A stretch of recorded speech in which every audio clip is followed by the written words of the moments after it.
Welcome to Building While Flying, a Sasha Group podcast where we interview business leaders about how they tackle challenges, stay resilient, and navigate ever-changing skies. Jess, thank you so much for joining us today on Building While Flying. Yeah, thanks so much for having me, Mickey. I'm excited to chat. Of course. So Jess Flack is the co-founder and CEO of Ubiquitous, an influencer managed marketplace startup that specializes in matching influencers and brands on TikTok. Jess got her start in marketing, working at two advertising firms before joining Chattanooga-based moving startup Bellhop in 2018 to own their performance marketing, where she 5x'd their paid channel revenue. It was her experience at Bellhop that led her to realize the power of TikTok and its creators as a new marketing channel for brands. And from that, she launched Ubiquitous and is now helping brands such as Lyft and Disney and Netflix and Amazon and many more kind of run their best influencer campaigns to date. So Jess, thanks so much for coming on. I'm super excited to dive into what you're working on now and how you've kind of gotten there and what you're building, because I think this influencer marketing is something that is it has been part of what we've been doing at Vayner, that I've been a part of over the past 10, 11 years, but that it still feels like it's at its really early days. And so I guess what I'd love to understand and maybe start with is, from what I understand, you started kind of dabbling in influencer marketing while at Bellhop, kind of tested as a channel, but also as a bit of a side hustle kind of during the start of COVID, taking on some project work. And so, and that kind of the idea for Ubiquitous kind of came out of you needing to solve your own problem in managing influencer marketing campaigns. So I guess what was that problem, and what was there maybe a specific moment for you where you knew, hey, if I can solve this, it's going to be helpful for other people? Yeah, no, love it. That was a great intro, by the way. You really covered all the bases. But yeah, no, you're exactly right. I would love to say that 2 years ago, I had this light bulb moment and saw the clear vision from day one, but it didn't work out like that. My experience with working with influencers at Bellhop typically looked like, okay, we want to try using influencers. Let's go to one of these talent agencies or this influencer marketing agency and work kind of through them. So I was experienced whenever it came to kind of analyzing influencer performance and reviewing rosters and selecting the right creators. But really did not have a lot of hands-on experience when it comes to how much work actually goes into the behind the scenes of running your own influencer campaigns. But I became very familiar with that process through some of the side projects and contract work that I was doing. So May or so of 2020, like a lot of us, found myself at home and I had just moved to Atlanta and had a lot of kind of spare time on my hands, needed something to do aside from watching Netflix. So decided to take on some contract work. And the project that really spun a lot of this up was there was a new music label, and they were looking for me to put together their marketing strategy. Yeah. And that was also the rise of TikTok. And TikTok was really owning the Billboard Top 100 and still is to this day. And so I knew that TikTok needed to be the centerpiece of how we could promote these artist tracks and singles. But again, I didn't have a lot of experience with managing the ins and outs of influencer campaigns as a whole, but especially on TikTok. Hadn't tested the channel. So I started off by just identifying hundreds of creators, reaching out to all of them, finding their emails, and extremely manual, sending them offers based on, I would plug in their handles into some third-party tools and see what their average views was, and send them, an offer based on what CPM might make sense. Yep. And really even that piece in the beginning, I was just asking people what are your rates to perform, for promoting songs, and just got back offers that differed by an order of magnitude. I mean, you could tell that the platform had not really been standardized yet, that the offers, there wasn't really an infrastructure to support these creators. And was seeing CPMs on average, 4 to 6 times lower than I had seen on Instagram, and like up to 12 times lower than I had seen on YouTube. So I knew that this could be a very economically efficient platform for brands to deploy influencer campaigns, but also knew pretty quickly, based on how many hours I billed, that this was an extremely manual process. And all that I had really done was collected all of the rates and kind of gotten a roster, so to speak, of creators for us to utilize. And so then the next step, which, I'll keep it short, but over the next year, really, it evolved very organically into testing, both with the label, but with different brands, and seeing how these posts performed. And that was also a big and exciting unlock, was just seeing how much higher engagement rates are on average on TikTok, and just the executed CPM. Even if I was paying people anticipated like $6 to $7 CPM, we would see executed CPMs as low as less than $1 to $2. And so fast forward to April of 2021. That's when the really Ubiquitous as its own entity was formed. And then this past October, so October of 2021, that's when we raised our seed round and really started to hire and invest in now what is our future vision, which is not just executing our own campaigns, but also building the tech that will power and run the influencer marketing industry as a whole.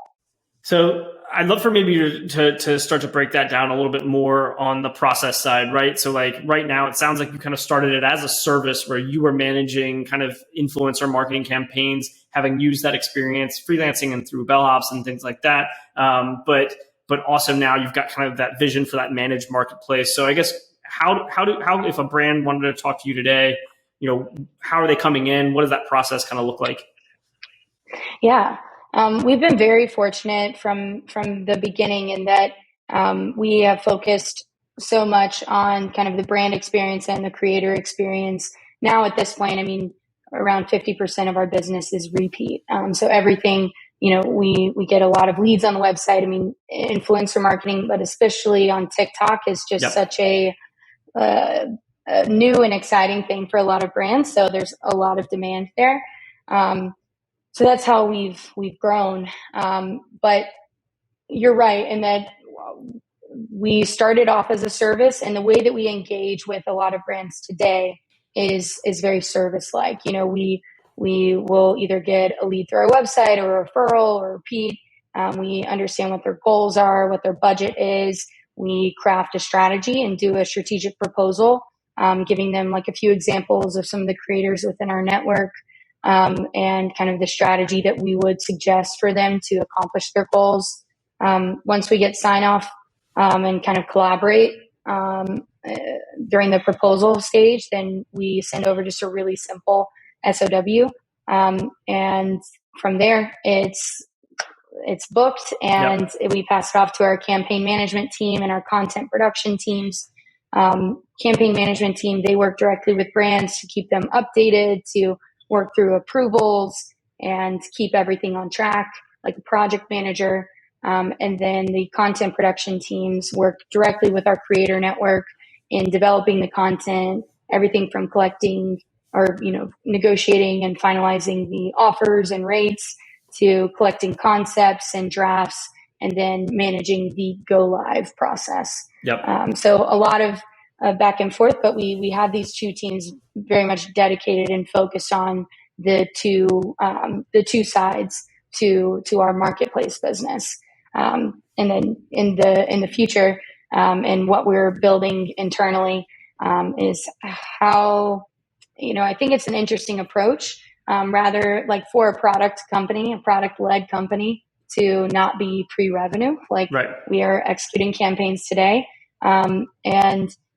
But I think it was the right one because we really understand the problems on both sides. And we also have just an immense amount of data to be able to build products that actually meet the needs and solve the problems that are currently existing in the space.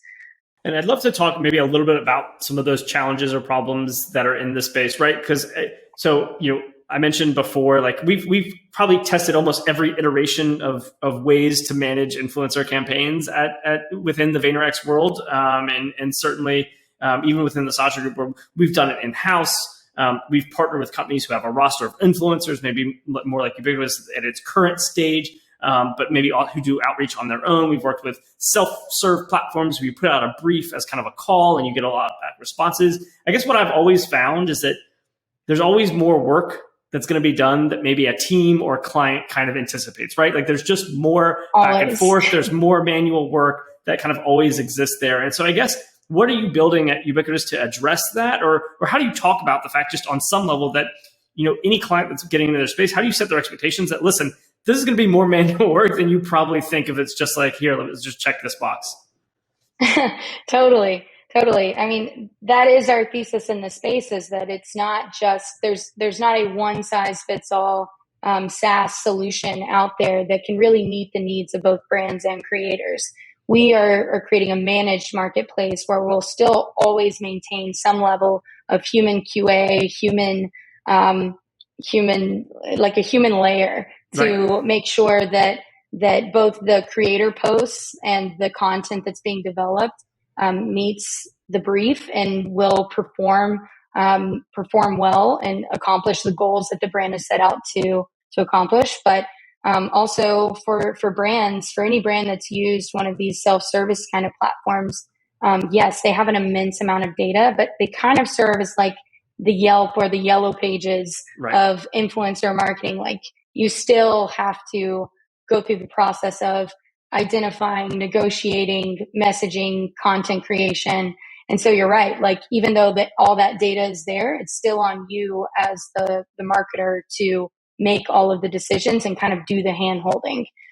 So we'll always have the human layers of content QA and development and content production to make sure that everything that we're producing is high fidelity and is going to meet the needs of the brand. But we'll also have that human layer of support on the brand side that manages all of the many steps that it takes to really get a roster that goes beyond just what the algorithm that we're building and that other companies have when it comes to like creator selection. You still need that human layer to go see, okay, what are the comments on this influencer's posts look like? Like, are they favored? Like, are they viewed favorably, or are they kind of infamous? Because a lot of creators can may on paper meet the needs for you as a brand, but in reality, there's so much more discretion needed whenever you're assigning your brand name to an influencer's face and to who they are. They're really your brand ambassador, and so it takes a lot of work on the brand side to find those right people. And we believe that having a managed marketplace will make sure that we're still producing high quality content at the end, while also taking off a lot of the lift that internal marketing teams have on their plate today. And is the vision, I know you mentioned some of the bigger brands you're working with as well, but like, is it accessible for entrepreneurs, for smaller size companies? Is there a size that's kind of a sweet spot for you guys, or a length of campaign, or a number of influencers you're working with? What's that kind of, what's been the sweet spot so far? Yeah. So we have introduced like a minimum for our campaigns, but really it's more about, we need a healthy enough budget to evaluate like statistical significance on the performance at the end.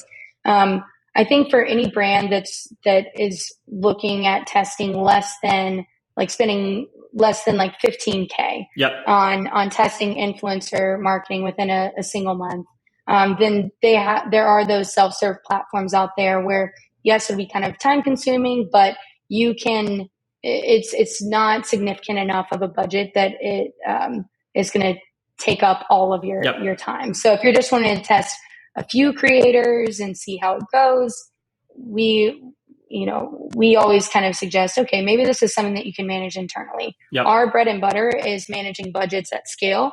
So really our sweet spot is around the 50K mark, 50 to 100. And that our minimum is around 15K for budgets. Got it. And we also like to have brands agree to like a 3-month test. Sure. Because this isn't quite like, even with like Google AdWords, it's not pure performance. You still need.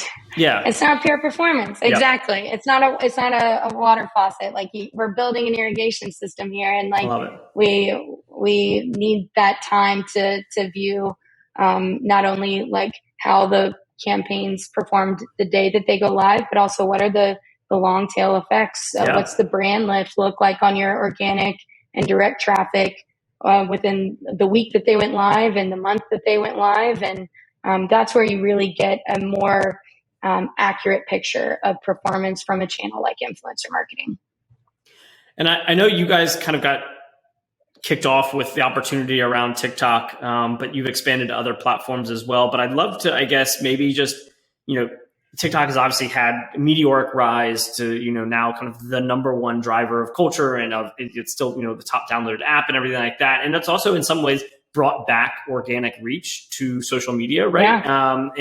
And we know we've had a ton of clients that have been recognizing that and coming to us, but we're putting out content, not only at the end of the day, it's vertical video, right? And vertical video is working well on Instagram Reels, it's on YouTube Shorts, all the different platforms. So I'd be curious, at the end of the day, you've got to be a real practitioner to leverage, to win on TikTok and to leverage trending audio and creator features like Q&A or duets or replying to comments with videos and things like that. So I'd be curious kind of from your perspective, the best creators you're working with, the brands that are taking advantage of it. What are some of those like tactical nuances that you're seeing creators maybe helping out brands with their, your campaigns? Like what's the latest and greatest on TikTok from what you're seeing? Yeah, no, that's such a good question, because I think a lot of brands, when they approach influencer marketing and TikTok specifically, it can be easy to kind of have blinders on to all of the various like utility that you can get from the platform. It's not just about using the influencers as a distribution channel. Yes, that's definitely the core of what we do, but also just content creation. Like maybe you aren't looking for, you have a smaller budget, but you're wanting to partner with creators that really understand the TikTok tone and then purchase that content and use it in all of your ad creative, even outside of TikTok. So content creation is a big one. Also for B2B brands and B2C, but using your campaigns and trying to tell a story, whether it's a challenge or creating a trend or what you want is you want organic adoption to a degree. If that is one of your goals is top of funnel, like brand awareness. It's like, how do you get non-paid creators to also engage and amplify the content that you're creating? And then how can you also parlay that into some PR? Like how can you write that story and kind of manufacture your own virality, send it out to a bunch of publishers and get in front of the faces of your top targets. Yep.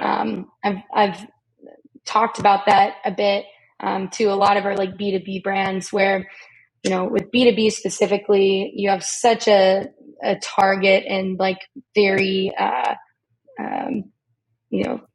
what's the word? Like a very narrow, very niche, narrow focus on like who can use your product. Yep. And so TikTok could be, kind of because of the organic reach that it gets, it can be kind of a turnoff for some B2B brands, but it's also just the hottest platform out there. So how can you create your own story and then leverage it even on other channels? Love that. You talked about like the data that you guys have been accumulating from running all these different campaigns, I guess. with the vision of the managed marketplace that suits both the brands and creators, I guess what does the roadmap of features kind of look like on the horizon for that managed marketplace, and how are you leveraging the data that you're getting back on campaigns to inform what you're building from a tech product perspective? Yeah. So even just within this past month, our engineering team actually built a tool that we're really utilizing internally now, but we're going to be leveraging it more externally, where it scrapes the entire TikTok platform. So even creators outside of our network. And anytime that they tag a brand or hashtag ad, hashtag sponsored, we are ingesting all of that data, and also the brands that are being tagged have all been identified and assigned to an industry. Yep. And what that's doing for us is we can say, okay, for the beauty industry, these are the top 10 or the top 200 creators that are promoting beauty content, and this is how well all of their posts are performing. And then these are also the top brands that are investing currently in TikTok. So a bit of how can we reach out to them? A bit of a benchmarking tool and assessment. Exactly. That's awesome. That's how we want to leverage it externally, is by producing consistent industry reports that can be found on our blog and ebooks, and these how can we also just aid people in finding creators, because ultimately, yes, we want people to work with us, but we also really just believe in the power of TikTok, and we think it's best for the industry as a whole to kind of give people some of the secret sauce and allow them to test it even on their own. When you started kind of your first answer talking about how the beginning of the pandemic, you said, all right, I need to stop watching Netflix and maybe start doing and testing out more things. So, and I know you're a bit of a movie buff, so I want to know who plays you in the movie version of the Ubiquitous story. Oh my gosh, that's such a great question. Florence Pugh. I named one of my plants after Florence. I'm a big like Hereditary and Midsummer fan. I'm kind of into scary movies. Really, I'm just a film buff, as you know. So Florence Pugh, that would be my pick. She's fantastic. Oh my gosh, love that. What a good answer.